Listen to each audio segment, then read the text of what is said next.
బుజ్జిబాబు గారు నెల్లూరు న్యూజిలాండ్ నుంచి. బుజ్జిబాబు గారు నమస్కారం, మాట్లాడండి. న్యూజిలాండ్ నుంచి ఫోన్ చేశారు మీరు, సంక్షిప్తంగా మాట్లాడండి. పెద్దలందరికీ నమస్కారం అండి, లక్ష్మీభారతి గారికి ఇంకా పెద్దలకి మీకు నమస్కారం అండి. మనకి సంక్రాంతి మన తెలుగు రాష్ట్రాల్లో గొప్పగా జరుపుకునే ఒక ముఖ్యమైన పండుగ సంక్రాంతి పండుగ అండి. ఆ సంక్రాంతి పండుగ రోజు సుప్రీంకోర్టు రాష్ట్రానికి రాష్ట్ర ప్రజానికానికి ఒక మంచి వార్తను అందించిందనే చెప్పాలండి. మరి ముఖ్యంగా ఈ టీడీపీ వాళ్ళకి చంద్రబాబు నాయుడిని గుడ్డిగా నమ్మేసి రామోజీరావు రాతల్ని చూసి వాటిని పాలే వాళ్ళకి ఒక పెద్ద చెంపపెట్టు లాంటిదండి. ఎందుకంటే ఒక చంద్రబాబు నాయుడు గారి యొక్క కేసు విషయాన్ని కనుక మనం గమనించినట్లయితే అండి, ఇప్పటి వరకు ఎక్కడ కూడా తప్పు చేయలేదని మాట్లాడలేదండి. ఎక్కడ కూడా ఏ మీడియాలో కానీ ఇప్పుడు మన వాళ్ళని సమర్థించేటువంటి పత్రికలు కానీ న్యూస్ ఛానల్స్ కూడా ఇప్పటి వరకు చంద్రబాబు నాయుడు తప్పు చేయలేదనే మాట ఎక్కడా చెప్పకపోగా అదేమంటే చిన్న టెక్నికల్ ఇష్యూస్ పట్టుకొని 17A వర్తించదని, గవర్నర్ గారు పర్మిషన్ కావాలి అని ఇటువంటి విషయాలను మాట్లాడుతున్నారు తప్ప ఎక్కడా కూడా. అదే కాదు, ఇవాళ సుప్రీంకోర్టు వారు ఆ రిమాండ్ రిపోర్ట్ ని కొట్టివేయటం కానీ కేసును కొట్టివేయటం కానీ చేయలే, కానీ ఆ విషయాన్ని మాత్రం కప్పిపుచ్చే ప్రయత్నం చేసింది ఈనాడు, ఆంధ్రజ్యోతి, ఇవన్నీ కూడా. రెండు రాయండి, తప్పేం కాదు. 17A మీద భిన్నాభిప్రాయాలు అయితే రిమాండ్ రిపోర్ట్ తోసిపుచ్చలేదు, ఇట్లాంటివి రాయాలి కదా. అవేం రాయకుండా చాలా జాగ్రత్త పడ్డారు. పైగా చెత్త వార్త, అబద్ధపు వార్త ఏంటంటే పోలవరం ప్రాజెక్ట్ అని ఇంకో చెత్త వార్త ఉండి జనం మీద కుదిరారు. అసలు ఇండస్ట్రీస్ రావట్లేదని ఓ పచ్చి అబద్ధం మళ్ళీ ఇంకో రాశారు.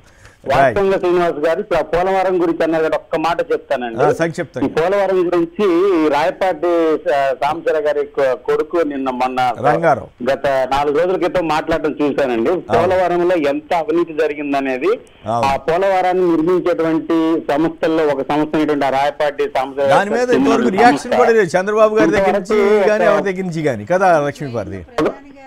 అవునండి, ఒక పార్టీలు వాళ్ళ సపోర్ట్ చేసే వాళ్ళు స్పందించకపోవడమే కాకుండా మీడియా జనాలకి న్యూట్రల్ గా ఉండి జనాలకు ఒక మంచి వార్త ఇవ్వాల్సినటువంటి మీడియా కూడా మరి ముఖ్యంగా ఈ ఈనాడు, ఆంధ్రజ్యోతి ఒక్క మాట గానీ ఒక్క ముక్క గానీ ఎక్కడ పత్రికలో అయితే పోనీ వాళ్ళు తెలుగుదేశం బొమ్మ వేసుకుని చంద్రబాబు గారు బొమ్మ వేసుకుంటే మనం మాట్లాడక్కర్లా, తెలుగుదేశం బొమ్మ వేసుకుని చంద్రబాబు గారు బొమ్మ వేసుకుంటే మాట్లాడక్కర్లా. మేము కూడా ఆంధ్ర రాష్ట్ర ప్రజానికం తరఫున మేము డిమాండ్ చేస్తుంది ఏంటంటే ఈ ఈనాడు, ఆంధ్రజ్యోతి అనేవి టీడీపీ కరపత్రిక అని పబ్లిక్ గా అనౌన్స్ చేస్తూ మేము దాని గురించి క్వశ్చన్ చేయమండి. తెలియజేసి కరపత్రికలన్నా కొంచెం సిగ్గుపడుతున్నాయి కొన్ని రాయడానికి, కానీ వీళ్ళు అసలు అది ఏం పట్టించుకోకుండా రాస్తున్నారు. నేను గత ఏడాది కాలంగా బయట తిరుగుతూ అబ్జర్వ్ చేసిన. ధన్యవాదాలు. ప్రసాద్ గారు కడప వ్యవహరిస్తారని చెప్పేసి. ఓకే అండి, ప్రసాద్ గారు కడప సంక్షిప్తంగా. నమస్తే సార్, నేను ఒక మాట చెప్తాను సార్. చెప్పండి.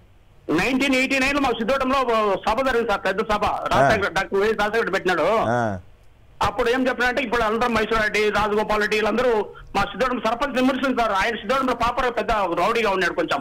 ఇప్పుడు చర్చ అది కాదు కదా మిత్రమా, సంక్షిప్తంగా ఇప్పుడు జరుగుతున్న పరిణామాల మీద చెప్పండి. పెద్ద ఆయన లేచి రాజశేఖర్ గారు లేచి మీరు విమర్శించలేదు, అతన్ని పబ్లిక్ చేశారు సభలో. మీరు కూడా టీవీలో కొంచెం నా మాట దయచేసి ఆ పవన్ కళ్యాణ్, చంద్రబాబు నాయుడు ఎక్కువ చెప్పకూడదు, అది పబ్లిక్ అయిపోతుంది. అట్లా కాదు కదా, అట్లా కాదు. మీ పాయింట్ అర్థమైంది కానీ మిత్రమా రైట్, మీ పాయింట్ అర్థమైంది కానీ అబద్ధానికి గొంతు ఎక్కువ ఉంటుంది.